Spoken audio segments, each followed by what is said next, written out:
The morning sun poured golden light over Crestwood High as students shuffled through the gates, their voices rising in a symphony of gossip, laughter, and half-hearted complaints about first-period classes.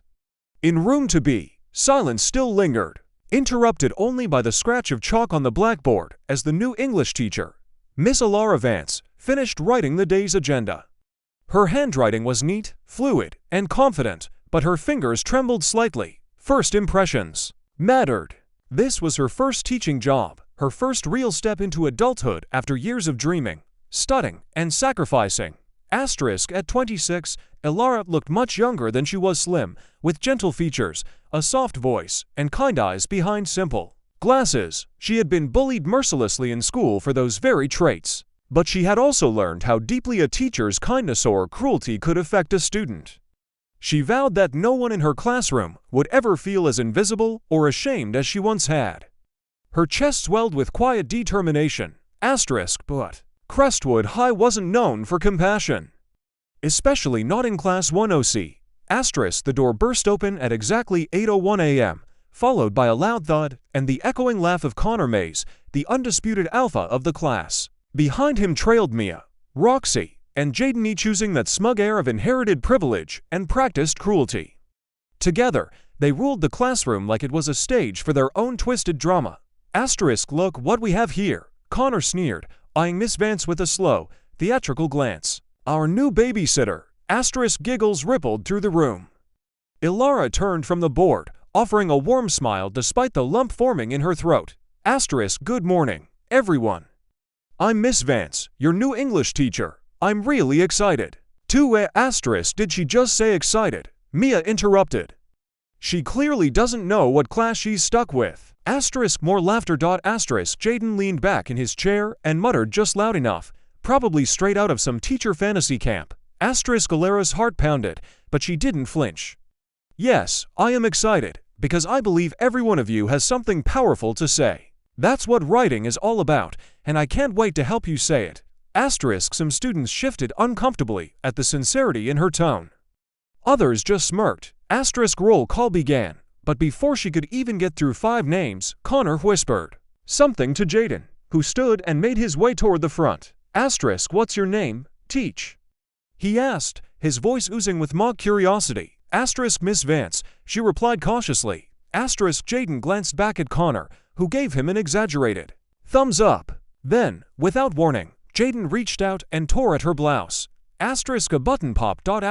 Then another. Gasps filled the room.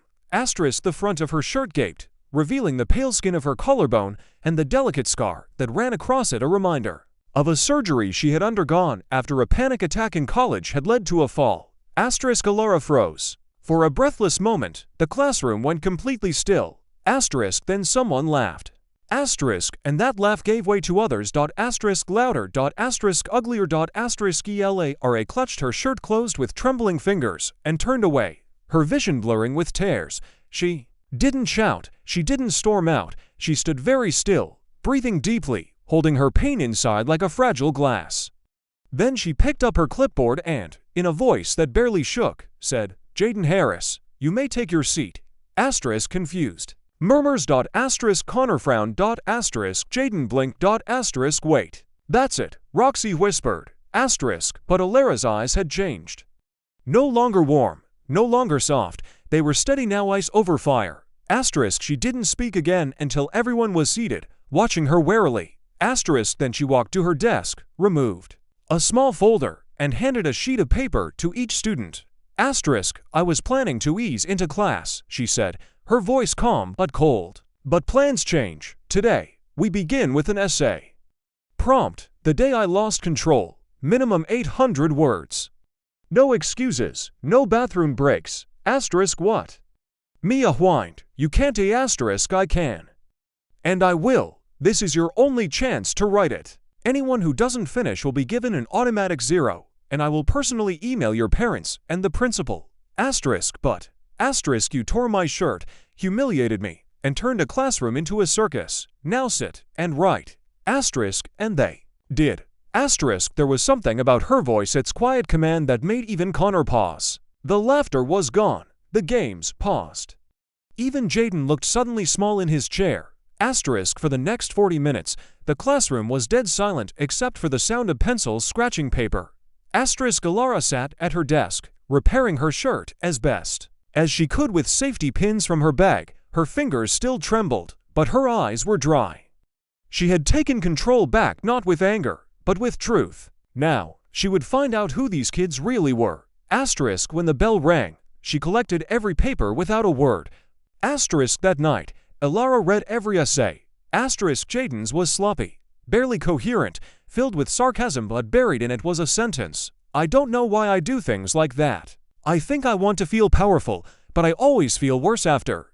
Asterisk Mia's was full of deflection, but halfway through she wrote about her mother constantly comparing her to her perfect older sister and how it made her want to break things people just to feel seen. Asterisk Connor's essay hit her the hardest. Asterisk the day I lost control was when my dad hit my mom. He thought I was asleep. I wasn't. I never told anyone, and I don't think I ever will. Sometimes I pretend it didn't happen, but then I see teachers and think they're all jokes. That if I make fun of them first, I win.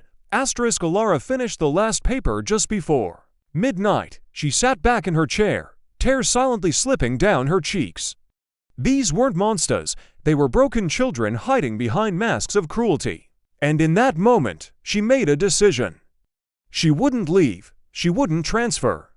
She would fight for them. Asterisk the next day, Miss Vance walked into room 2B with her head high and a new blouse buttoned up to her neck. She handed back each essay without comment, only a single sticky note on each, some with a question, some with a challenge, and one or two with the word "see me after class." Asterisk over the next few weeks, the classroom changed. Asterisk Connor no longer made jokes during roll call. He began staying after class to argue about literature, but Alara knew it was his way of connecting.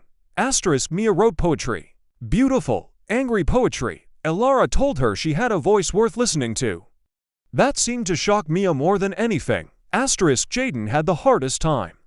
He often slipped back into sarcasm, but one day he came to class early and left a folded note on her desk. Asterisk sorry, you didn't deserve that. I'll try to be better. Asterisk Alara kept that note in her drawer, a quiet reminder of the power of patience, presence, and purpose. Asterisk by the end of the term, Class 1OC was no longer the class teachers dreaded. They weren't perfect, but they were honest, real, and slowly, they were healing. Asterisk Alara knew some wounds wouldn't go away overnight, but she also knew what it meant to be seen. To be fought for. Asterisk one afternoon, long after school had ended, Connor approached her desk as she graded papers. Asterisk hey, Miss Vance. Asterisk she looked up, smiling. Yes. Asterisk He scratched his head awkwardly. I was wondering if I could, write more.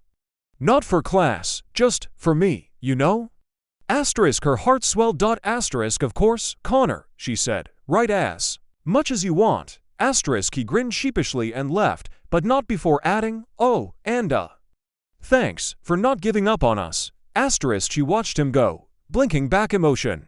That night, as the sun set over Crestwood High, Alara stood by her window, holding a cup of tea, her heart full. Asterisk they had torn her shirt.